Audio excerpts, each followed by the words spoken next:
मैं अभी JS university Shikohabad में विधिक अधिकारी के पद पर अभी नियुक्त काम कर रहा हूँ। तो सर ऐसा है कि कल जो है मीडिया में जो न्यूज़ आई थी उसके रिगार्डिंग हम लोग चर्चा कर रहे थे, तो पता हुआ कि अभी यूनिवर्सिटी को किसी भी प्रकार का लिखित आदेश शासन की तरफ से प्राप्त नहीं हुआ है। फर्जी डिग्री मामले में उत्तर प्रदेश सरकार ने बड़ा फैसला लेते हुए फिरोजाबाद जिले में सिकोहाबाद की जेएस यूनिवर्सिटी की मान्यता समाप्त कर दी है। मंगलवार को हुई कैबिनेट बैठक में ये घोषणा उच्च शिक्षा मंत्री योगेंद्र उपाध्याय द्वारा दी गई। वर्तमान में पढ़ रहे छात्रों को अब डॉक्टर भीमराव अंबेडकर विश्वविद्यालय आगरा से अटैच किया जाएगा। आज बुधवार सुबह जैसे ही छात्रों को मीडिया के माध्यम से ये जानकारी मिली कि जेएस यूनिवर्सिटी की मान्यता समाप्त कर दी गई है, वैसे ही यूनिवर्सिटी पर छात्रों का हुजूम उमड़ पड़ा। छात्रों को समझ में नहीं आ रहा है कि वो अब क्या करें। तेजवीर है, मैं दतावली गांव से हूँ और मेरे बीएससी का मतलब जेएस यूनिवर्सिटी से मैंने बीएससी की है। अब मेरी फाइनल है, साल लास्ट है, 5th सेमेस्टर है मेरा। अब जैसे कि अब इन्होंने कल सरकार ने जो भी नोटिस निकाला है कि मान्यता इसकी मतलब रद्द हो चुकी है इसकी। अब वो मतलब बच्चों का जो आगरा भीमराव अम्बेडकर यूनिवर्सिटी के वहाँ से मतलब बच्चों को मिलेगी। अब जो बच्चा 1 साल बच्चे ने अभी एडिशन लिया है वो तो मतलब बच्चे जाएंगे अपने वहाँ पर एडिशन ले लेंगे, और जिन बच्चों के 3 साल हो गई, 2 साल हो गई, उनका क्या होगा। ये मतलब हमें यूनिवर्सिटी से मैंने भी बात की थी, वो भी कह रहे हैं कि कभी मतलब पूरी तरह से अभी नियम कुछ पता नहीं चला सरकार के द्वारा, कल ही मतलब आदेश आए हैं सरकार का। हाँ, तो अब वो बता रहे हैं कि हमें इसका कुछ पता नहीं कि ये मान्यता होगी कि रद्द होगी कि नहीं होगी। पर हमने 3 साल कर ली, हमारी मार्कशीट मतलब बन चुकी है। अब पहले सेमेस्टर 1 साल की बनेगी, दूसरी साल की बन गई और तीसरी साल की भी बनने को तैयार है। तो ये से जैसे हम किसी गवर्नमेंट एग्जाम में मतलब फॉर्म डालें वगैरह, तो हमारी मार्कशीट में मान्य होगी कि नहीं, ये हमें नहीं पता चल पा रहा है अभी। जेएस विश्वविद्यालय उस समय चर्चा में आया था जब राजस्थान कर्मचारी चयन बोर्ड ने 16 जून 2022 को पीटीआई 3rd ग्रेड की भर्ती में फर्जी डिग्री का मामला सामने आया था। राजस्थान पुलिस ने मार्च 2025 में जेएस विश्वविद्यालय में दबिश देकर विश्वविद्यालय के रजिस्ट्रार नंदन मिश्रा को गिरफ्तार किया था। इसके बाद जेएस विश्वविद्यालय के कुलपति डॉक्टर सुकेश यादव और उनकी पत्नी डॉक्टर गीता यादव को दिल्ली हवाई अड्डे से वियतनाम जाते समय गिरफ्तार किया गया था। कैबिनेट बैठक में उच्च शिक्षा मंत्री योगेंद्र उपाध्याय ने जानकारी दी कि फर्जी मार्कशीट मामले की जांच के बाद जेएस विश्वविद्यालय सिकोहाबाद की मान्यता समाप्त कर दी गई है। सरकार ने स्पष्ट किया है कि शिक्षा के क्षेत्र में किसी भी प्रकार की अनियमितता या फर्जीवाड़ा बर्दाश्त नहीं किया जाएगा। अब आपको बताते हैं कि आखिर पूरा मामला था क्या, जिसमें कुलपति डॉक्टर सुकेश यादव और रजिस्ट्रार नंदन मिश्रा को 11 महीने बाद भी अभी तक जमानत नहीं मिल पाई है। राजस्थान कर्मचारी चयन बोर्ड ने 16 जून 2022 को पीटीआई 3rd ग्रेड की भर्ती निकाली थी। इसकी परीक्षा 25 सितंबर 2022 को हुई और अक्टूबर 2022 में परिणाम घोषित हुआ था। इसमें ऑनलाइन फॉर्म के सत्यापन में विसंगतियां मिली थीं।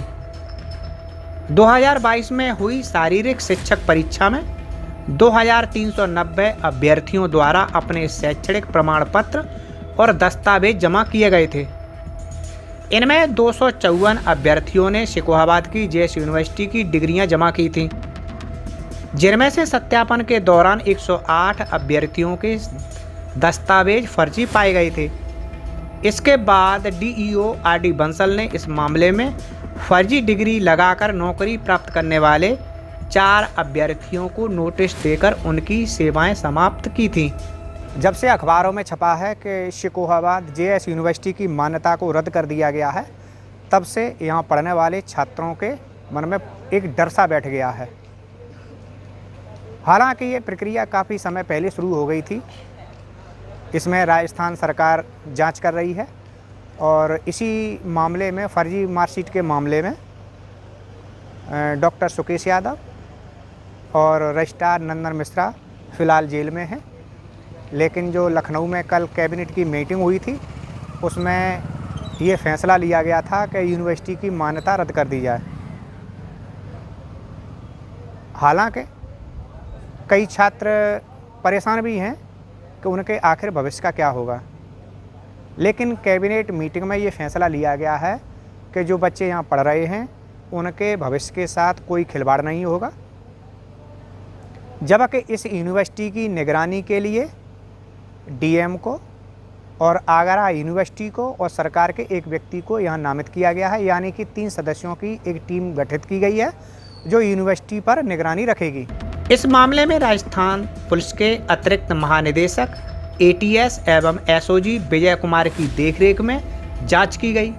जांच के दौरान जेएस यूनिवर्सिटी के कुलपति डॉक्टर सुकेश यादव, रजिस्ट्रार नंदन मिश्रा और एक दलाल अजय भारद्वाज को 7 मार्च 2025 को गिरफ्तार किया गया था। तब से ये तीनों लोग जयपुर की जेल में बंद हैं। कई बार जमानत का प्रयास किया गया, लेकिन कोर्ट ने मामले की गंभीरता को देखते हुए अभी तक जमानत नहीं दी है। विश्वविद्यालय की मान्यता समाप्त होने के बाद अब जेएस यूनिवर्सिटी के छात्रों की डिग्री और सर्टिफिकेट का सत्यापन और शैक्षणिक संचालन आगरा की डॉक्टर भीमराव अंबेडकर यूनिवर्सिटी द्वारा किया जाएगा। सरकार ने यह भी आश्वासन दिया है कि इस फैसले से छात्रों का भविष्य प्रभावित नहीं होने दिया जाएगा और उनके हितों की पूरी तरह रक्षा की जाएगी। जेएस यूनिवर्सिटी के मामले को लेकर सरकार ने यह भी स्पष्ट किया है कि दोषी संस्थानों पर सख्त कार्रवाई की जाएगी, लेकिन छात्रों को किसी भी तरह की परेशानी नहीं होने दी जाएगी। मैं भाई जेएस यूनिवर्सिटी सिकोहाबाद में विधिक अधिकारी के पद पर अभी नियुक्त काम कर रहा हूँ। तो सर ऐसा है कि कल जो है मीडिया में जो न्यूज़ आई थी उसके रिगार्डिंग हम लोग चर्चा कर रहे थे, तो पता हुआ कि अभी यूनिवर्सिटी को किसी भी प्रकार का लिखित आदेश शासन की तरफ से प्राप्त नहीं हुआ है, और यदि कोई आदेश प्राप्त होता है हमें तो हम बहुत सकारात्मक रूप से सहयोग करेंगे, उसका पालन किया जाएगा और कानून के दायरे में रहते हुए जो भी चीज़ें रहेंगी हम उसको सुधार करने के लिए भी तैयार हैं। स्टूडेंट आ रहे हैं, काफ़ी भीड़ भाड़ है, क्या समस्याएं? समस्याएं क्या, हमेशा स्टूडेंट्स का कुछ ना कुछ क्वेरीज तो होती रहती हैं। अभी परीक्षाएं चल रही हैं विद्यार्थियों की, तो यहाँ पे कुछ बच्चों की मार्कशीट का इशू है, आते हैं तो जो भी प्रोसीजर है प्रोसीजर के तहत वो अपना अप्लाई करते हैं। रजिस्ट्रार साहब हैं, ऑफिस में काम कर रहे हैं, तो सबकी क्वेरी सॉल्व की जा रही है, प्रॉब्लम्स जो भी हैं सब कुछ निस्तारित किया जा रहा है। अगर आप ये वीडियो YouTube पर देख रहे हैं तो हमारे चैनल को सब्सक्राइब करें और बेल आइकन को दबाना ना भूलें। अगर आप Facebook पर ये वीडियो देख रहे हैं तो हमारे पेज को लाइक करें।